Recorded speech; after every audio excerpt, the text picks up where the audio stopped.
అందరికీ నమస్కారం. Indian money Telugu ఛానల్కి మీ అందరికీ స్వాగతం సుస్వాగతం. నేను మీ కౌశిక్.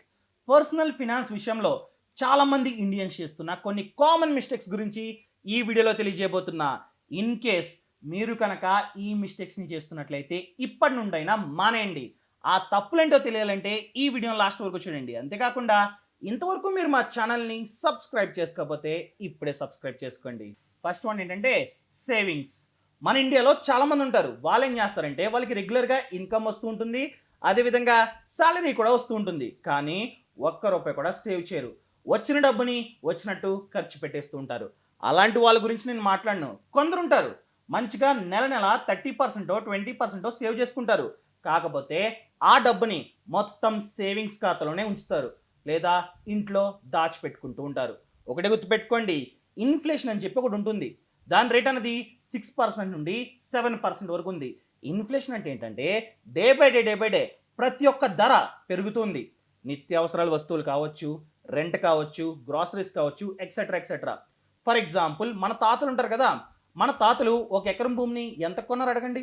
ఇప్పుడు అదే ఎకరం భూమి ఎంత ఉంది? అదేవిధంగా అద్దె 10 సంవత్సరాల క్రితం ఒక ఇంట్లో అద్దెకుంటున్నామంటే అద్దె ఎంత ఉండేది, ఈ రోజు ఎంత ఉంది? సో డే బై డే ఖర్చులు అనేవి పెరుగుతున్నాయి, ఇన్ఫ్లేషన్ వస్తుంది. కావున ఈ ఇన్ఫ్లేషన్ని బీట్ చేయాలంటే మన డబ్బు ఖచ్చితంగా ఇన్వెస్ట్మెంట్ అయి ఉండాలి. మన డబ్బుని వేరియస్ ఇన్వెస్ట్మెంట్ ఆప్షన్స్లో ఇన్వెస్ట్మెంట్ చేస్తూ ఉండాలి. మినిమంలో మినిమం చూసినా 7%, 8% ఈ రకంగా చాలా గవర్నమెంట్ స్కీమ్స్లో వడ్డీలు ఉన్నాయి. అదేవిధంగా మ్యూచువల్ ఫండ్స్లో కానీ స్టాక్ మార్కెట్లో కానీ పెట్టుబడి పెడితే యావరేజ్గా 30% అన్న రిటర్న్స్ వస్తూ ఉన్నాయి.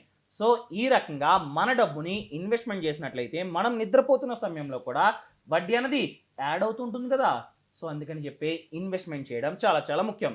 సెకండ్ మిస్టేక్ ఏంటంటే కొందరు ఉంటారు, అరే ఇన్వెస్ట్మెంటా, నాకు మొన్నే జాబ్ వచ్చింది అప్పుడు ఇన్వెస్ట్మెంట్ ఏంటి, నాకు 45 ఏళ్ళు వచ్చిన తర్వాత అప్పుడు పెట్టుబడిని నేను మొదలు పెడతా అని చెప్తుంటారు.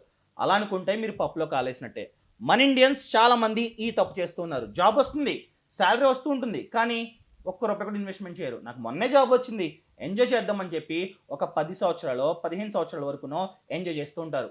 ఆ తర్వాత పెళ్ళయ్యి పిల్లలు వచ్చిన తర్వాత అప్పుడు ఇన్వెస్ట్మెంట్ కోసం ఆలోచిస్తూ ఉంటారు. అలాంటి తప్పు ఎప్పుడు చేయకండి.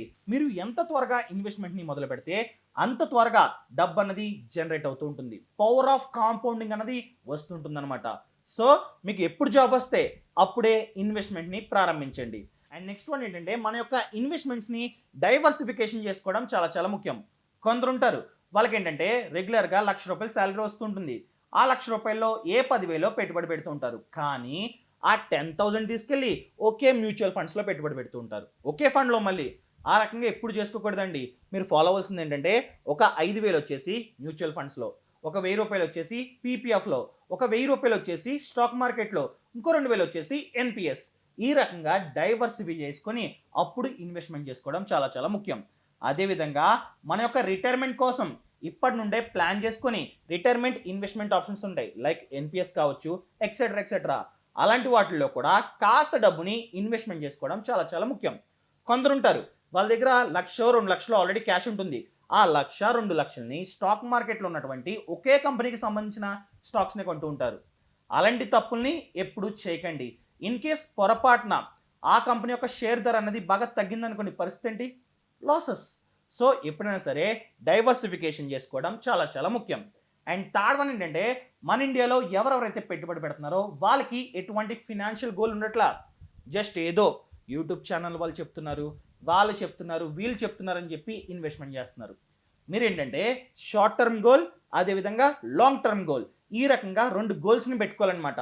షార్ట్ టర్మ్ గోల్ వచ్చేసి నా ఇంటి ముందు 2 సంవత్సరాల్లో కార్ ఉండాలి. అదేవిధంగా లాంగ్ టర్మ్ గోల్ వచ్చేసి నేను నా పిల్లల పెళ్ళి చాలా గ్రాండ్గా చేయాలి. అదేవిధంగా 10 సంవత్సరాల్లో నేను నా సొంత ఇంట్లో ఉండాలన్న గోల్ని మీరు పెట్టుకోవాలన్నమాట. మీ యొక్క ఇన్వెస్ట్మెంట్స్ని మీ గోల్తో కనెక్ట్ చేసుకోవాలి.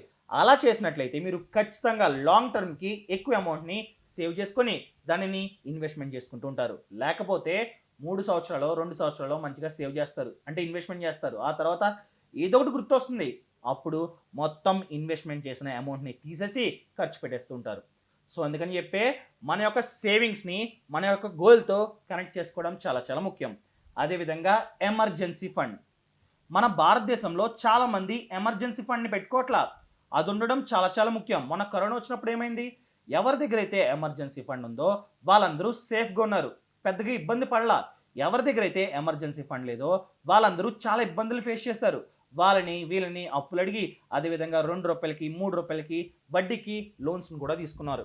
అసలు ఎమర్జెన్సీ ఫండ్ అంటే ఏంటంటే ముందు జాగ్రత్తగానే కాస్త డబ్బుని ఫ్యూచర్లో ఏమైనా జరగవచ్చు, నాకు జాబ్ పోవచ్చు, లేదా యాక్సిడెంట్ అయ్యి నేను హాస్పిటల్ అడ్మిట్ అవ్వచ్చు, లేదా కరోనా లాంటి వేరే వేరే డిసీజెస్ రావచ్చు అన్న ఉద్దేశంతో ముందుగానే కాస్త డబ్బుని మనం సేవ్ చేసుకుంటాం. దానినే ఎమర్జెన్సీ ఫండ్ అంటాం. ఎమర్జెన్సీ ఫండ్ అన్నది ఎంత ఉండాలంటే మనం 6 నెలలకి ఎంతైతే ఖర్చు చేస్తామో అంత డబ్బు అనమాట. ఫర్ ఎగ్జాంపుల్ ఒక నెలకు మీరు 30,000 ఖర్చు పెడుతున్నారనుకోండి, 30,000 ఇంటూ 6 ఎంత? 1,80,000. ఈ 1,80,000 అనేది మన దగ్గర సేఫ్గా ఉండాలి. మీకు కావాలంటే 1,80,000ని ఒక సెపరేట్ సేవింగ్స్ ఖాతాని ఓపెన్ చేసి దాంట్లో దాచుకోండి. ఎమర్జెన్సీ కదా, ఏదైనా ఎమర్జెన్సీ వచ్చినట్లయితే వెంటనే తీసుకునేటట్టు ఉండాలి. లేదా ఆ డబ్బుని లిక్విడ్ ఇన్వెస్ట్మెంట్ ఆప్షన్స్లో ఇన్వెస్ట్మెంట్ చేసుకున్నా పర్లేదన్నమాట.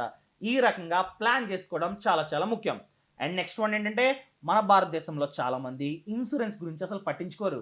ఇన్సూరెన్సా ఇప్పుడు ఎందుకులే, నాకు 50 సంవత్సరాలు వచ్చిన తర్వాత తీసుకుంటా, 40 సంవత్సరాలు వచ్చిన తర్వాత తీసుకుంటా అని చెప్పి పోస్ట్ పోన్ చేస్తుంటారు. ఇన్సూరెన్స్ అనేది ఉండడం చాలా చాలా ముఖ్యం. ఫర్ ఎగ్జాంపుల్ హెల్త్ ఇన్సూరెన్స్ ఏముందండి, సంవత్సరానికి 10,000 నుండి 20,000 రూపాయలు మీరు ప్రీమియం కట్టినట్లయితే మీకు 5 లక్షల కవరేజ్ గల హెల్త్ ఇన్సూరెన్స్ పాలసీ అనేది లభిస్తుంది. ఫ్యూచర్లో పొరపాటున ఏదైనా జబ్బు చేసి హాస్పిటల్లో అడ్మిట్ అయ్యారనుకుందాం, మీ పేరు మీద ఎటువంటి హెల్త్ ఇన్సూరెన్స్ పాలసీ లేదు. అలాంటప్పుడు డాక్టర్ ఏం చెప్తాడు? 5 లక్షల బిల్లు అంటాడు. అలాంటప్పుడు మనం ఎంతైతే కష్టపడి సేవ్ చేసుకున్నామో, ఎంతైతే కష్టపడి ఇన్వెస్ట్మెంట్ చేసుకున్నామో ఆ డబ్బునంతటిని తీసి హాస్పిటల్లో పే చేయాలి. మనం కష్టపడి సంపాదిస్తున్న డబ్బు ఎందుకు? హాస్పిటల్ బిల్లులు కట్టడానికా? కాదు కదా, మన యొక్క ఫ్యూచర్ కోసం. అందుకని చెప్పే ఇదంతా ఆలోచించి ఒక హెల్త్ ఇన్సూరెన్స్ పాలసీ తీసుకున్నట్లయితే పొరపాటున ఈ రకంగా ఏదైనా కారణాల చేత 24 గంటల కన్నా ఎక్కువసేపు హాస్పిటల్లో అడ్మిట్లు అయినట్లయితే ఆ ఖర్చు మొత్తం హెల్త్ ఇన్సూరెన్స్ పాలసీ వాళ్ళే చూసుకుంటారు. అదేవిధంగా term insurance policy, for example మనం సంవత్సరం 10,000 రూపాయలు స్పెండ్ చేసినా కూడా 1,00,00,000 కవరేజ్ గల టర్మ్ ఇన్సూరెన్స్ పాలసీ అనేది మనకు లభిస్తుంది. పొరపాటున ఫ్యూచర్లో మనకి ఏదైనా అయ్యి చనిపోయినట్లయితే ఆ 1,00,00,000 రూపాయలు మన ఫ్యామిలీకి వెళ్తుందన్నమాట. వాళ్ళు ఫినాన్షియల్గా మనం లేకపోయినా కూడా కాస్త స్ట్రాంగ్గా ఉంటారు. అందుకని చెప్పే టర్మ్ ఇన్సూరెన్స్ పాలసీ తీసుకోవడం కూడా చాలా చాలా ముఖ్యం. అండ్ నెక్స్ట్ వన్ చూసుకున్నట్లయితే అప్పులు. చాలామంది ఏం చేస్తారంటే అవసరమైన వాటికి అవసరం లేని వాటికి కూడా అప్పులు చేస్తుంటారు, సరదాగా చేస్తుంటారనమాట. ఫర్ ఎగ్జాంపుల్ బ్యాంక్ వాళ్ళు కాల్ చేస్తారు, సార్ మీకు 5 లక్షలు లోన్ ఇస్తాం తీసుకుంటారంటే ఇచ్చేయండి అని చెప్పి తీసుకుంటుంటారు. అలాంటి పనులు ఎప్పుడూ చేయకండి. ఇన్ కేస్ మీకు నిజంగా అవసరమైతే మాత్రమే తీసుకోండి, లేదా వద్దు. ఎందుకంటే రేపొద్దున్న మనం లోన్ తీసుకున్న తర్వాత మనమే కట్టాలి, మన పక్కింటి వాళ్ళు కట్టరు కదా. వడ్డీ మనమే కట్టాలి, ఈఎంఐ కూడా మనమే కట్టాలి. బ్యాంక్ వాళ్ళు అలాగే చెప్తారు తీసుకోమని, కానీ మనం తీసుకోకూడదు, చాలా జాగ్రత్తగా ఉండాలి. ఈ లోన్స్లో గుడ్ లోన్, బ్యాడ్ లోన్ అని చెప్పి 2 ఉన్నాయి. గుడ్ లోన్ అంటే మన యొక్క ఎడ్యుకేషన్ కోసం, హెల్త్ కోసం, అదేవిధంగా వేరే వేరే హౌస్ పర్పస్ కోసం, ఇలాంటి వాటి కోసం తీసుకున్నట్లయితే అవి గుడ్ లోన్స్. బ్యాడ్ లోన్స్ అంటే గోవా వెళ్ళడానికి, పార్టీ చేసుకోవడానికి, బయట తిరగడానికి, ఇలాంటివి బ్యాడ్ లోన్స్. బ్యాడ్ లోన్స్ ఎప్పుడూ తీసుకోకండి. అదేవిధంగా క్రెడిట్ కార్డ్, చాలామంది ఏం చేస్తారంటే జాబ్ రాగానే పెద్ద సంబరంగా క్రెడిట్ కార్డ్ని తీసుకుంటారు. అప్పటి వరకు నెల 5,000 6,000 ఖర్చులు పెడతారు. కానీ క్రెడిట్ కార్డ్ వచ్చిన తర్వాత 15,000 20,000 ఈ రకంగా ఖర్చులు చేస్తుంటారు. పోనీ ఈ అవుట్ స్టాండింగ్ అన్న కడతారంటే అది కట్టరు, మినిమం అమౌంట్ కట్టుకుంటూ పోతారు. మినిమం అమౌంట్ అన్నది వడ్డీ మాత్రమే. క్రెడిట్ కార్డులో మంత్లీ 3% నుండి 5% వరకు వడ్డీ ఉంటుంది. అంటే సంవత్సరానికి 36% నుండి 48% వరకు అనమాట. ఒక్కసారి ఆలోచించండి, 36% అంట. అందుకని చెప్పే క్రెడిట్ కార్డ్ని ఎంత వీలైతే అంత తక్కువ యూజ్ చేయడం చాలా చాలా ముఖ్యం. అదేవిధంగా ఈ లోన్ ఈఎంఐస్ని కానీ క్రెడిట్ కార్డ్ బిల్స్ని కానీ ఆన్ టైంలో పే చేయడం చాలా చాలా ముఖ్యం. చాలామంది ఏం చేస్తారంటే 1వ తారీఖున పే చేయాలనుకోండి, 3వ తారీఖునో 4వ తారీఖునో పే చేస్తూ ఉంటారు. సో అలా చేసినట్లయితే ఏమవుతుందంటే వడ్డీ పడుతుంది, అదేవిధంగా లేట్ పేమెంట్ ఛార్జెస్ పడుతుంది, అండ్ ఫైనల్గా మన యొక్క క్రెడిట్ స్కోర్ కూడా ఒక రేంజ్లో డౌన్ అయిపోతుంది అనమాట. సో అందుకని చెప్పే ఈ బిల్స్ని ఆన్ టైంలో కట్టడం చాలా చాలా ముఖ్యం. 1వ తారీఖు అనుకోండి, 28వ తారీఖు 27వ తారీఖు అప్పుడే కట్టండి. కొందరు ఏం చేస్తారంటే లేట్గా కట్టి నా క్రెడిట్ స్కోర్ పోయింది, నాకు ఎటువంటి లోన్స్ రావట్లేదని చెప్పి బాధపడుతుంటారు. ఈ తప్పునే చాలామంది చేస్తున్నారు. ఈ తప్పును మాత్రం ఎప్పటికీ చేయకండి. మరికొంతమంది ఉంటారు కకృతి అనమాట, ఈ health insurance term insurance policies తీసుకుంటారు, కాకపోతే ఈ కవరేజ్ అనేది చాలా తక్కువ తీసుకుంటారు. 1 lakh 2 lakh అంటారు, లేదా టర్మ్ ఇన్సూరెన్స్కి వచ్చేసరికి 20 లక్షలు అంటారు, 10 లక్షలు అంటారు. ఇలా ఎప్పుడు చేయకండి. కకృతి పడకండి. కొన్ని విషయాల్లో మనం ఎప్పటికీ కకృతి పడకూడదు. అండ్ నెక్స్ట్ వన్ ఏంటంటే మన ఇండియన్స్‌లో చాలామంది ట్యాక్స్ గురించి పట్టించుకోరు. ఎన్ని రకాలుగా ట్యాక్స్‌ని ఆదా చేసుకోవచ్చు వాళ్ళకి క్లారిటీ ఉండదనమాట. సో, ట్యాక్స్ గురించి కూడా తెలుసుకోవడం చాలా చాలా ముఖ్యం. సెక్షన్ 80సి కింద మనం ఏమేమైతే ఇన్వెస్ట్‌మెంట్ ఆప్షన్స్‌లో ఇన్వెస్ట్‌మెంట్ చేస్తున్నామో వాటికి కనుక సెక్షన్ 80సి ఉన్నట్లయితే ఒక సంవత్సరంలో అప్ టు 1,50,000 వరకు ట్యాక్స్ డిడక్షన్ బెనిఫిట్ పొందొచ్చనమాట. అదేవిధంగా చాలా సెక్షన్స్ ఉన్నాయి. చాలా ఇన్వెస్ట్‌మెంట్ ఆప్షన్స్ ఉన్నాయి. వాటి గురించి తెలుసుకోవడం చాలా చాలా ముఖ్యం. ఇన్ కేస్ మీకు గనక ట్యాక్స్ గురించి ఎటువంటి అవగాహన లేకపోతే ఫినాన్షియల్ ఫ్రీడమ్ యాప్‌లో ట్యాక్స్ ప్లానింగ్ కోర్స్ ఉంది. ఆ కోర్స్‌ని ఖచ్చితంగా వాచ్ చేయండి. ఈ కోర్స్ ఎక్కడ ఉంటుందంటే ఈ యాప్ లింక్ అనేది కింద డిస్క్రిప్షన్‌లో ఉంది. ఆ యాప్‌లో ఈ కోర్స్ ఉంటుంది. ప్రెజెంట్ ఆఫర్ నడుస్తుంది. MARIDI ఈ ప్రోమో కోడ్‌ని కనుక ఎంటర్ చేసినట్లయితే మీకు రూ. 2,000 సేవ్ అవుతుందన్నమాట. ఖచ్చితంగా యూజ్ చేసుకోండి. అదేవిధంగా ఇంకొక మిస్టేక్ ఏంటంటే మనం చాలా సార్లు వింటూ ఉంటాం. అరే నేను స్టాక్ మార్కెట్‌లో రూ. 1,00,000 పెట్టుబడి పెట్టా. మొత్తం కోల్పోయా. అదేవిధంగా కొందరు చెప్తుంటారు నేను ట్రేడింగ్‌లో 5,00,000 కోల్పోయా. మొత్తం లాస్ వచ్చిందిరా అని చెప్తూ ఉంటారు. ఎందుకు? స్టాక్ మార్కెట్ గురించి పూర్తిగా అవగాహన లేక. ఈ తప్పుని మీరు ఎప్పటికీ చేయొద్దు. స్టాక్ మార్కెట్ గురించి మొత్తం తెలుసుకోండి. ఫండమెంటల్ అనాలిసిస్ అంటే ఏంటి? టెక్నికల్ అనాలిసిస్ అంటే ఏంటి? ట్రేడింగ్ ఎలా చేయాలి?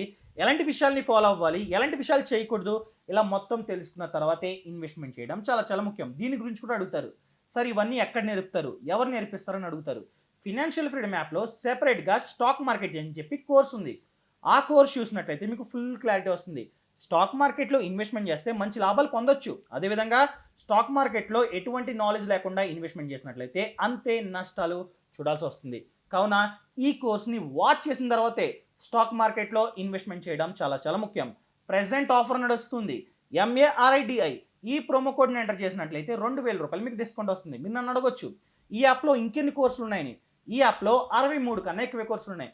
Stock market course, mutual funds course, tax planning course, investments గురించి, అదేవిధంగా పెట్రోల్ బంక్‌ని ఎలా స్టార్ట్ చేయాలి, ఒక బిజినెస్‌ని ఎలా ప్రారంభించాలి, ఒక చిన్న విలేజ్ నుండే ఒక పెద్ద స్థాయి బిజినెస్‌ని ఎలా కట్టాలి, అదేవిధంగా రిజిస్ట్రేషన్ ఎలా చేయించుకోవాలి, లోన్స్ ఎవరిస్తారు, ఇన్సూరెన్స్ గురించి ఇలా చెప్పుకుంటూ పోతే 63 కన్నా ఎక్కువ కోర్సులు ఉన్నాయి. సీఏ ఎలా పాస్ అవ్వాలి, ఐపీఎస్ ఆఫీసర్ ఎలా పాస్ అవ్వాలి, ఇలా ప్రతి ఒక్క దాని గురించి కోర్సులు ఉన్నాయి. ఇంకెందుకు ఆలస్యం ఇప్పుడే యాప్‌ని డౌన్లోడ్ చేసుకోండి. ప్రెజెంట్ ఆఫర్ నడుస్తుంది. ఈ ప్రోమో కోడ్‌ని ఎంటర్ చేయడం అస్సలు మర్చిపోద్దు. ఇలాంటి మంచి మంచి వీడియోలతో రేపు మీ ముందుకు వస్తాను. అంతవరకు సెలవు. ఇట్లు మీ Kaushik. Thank you so much. Thanks for watching. Jai Hind.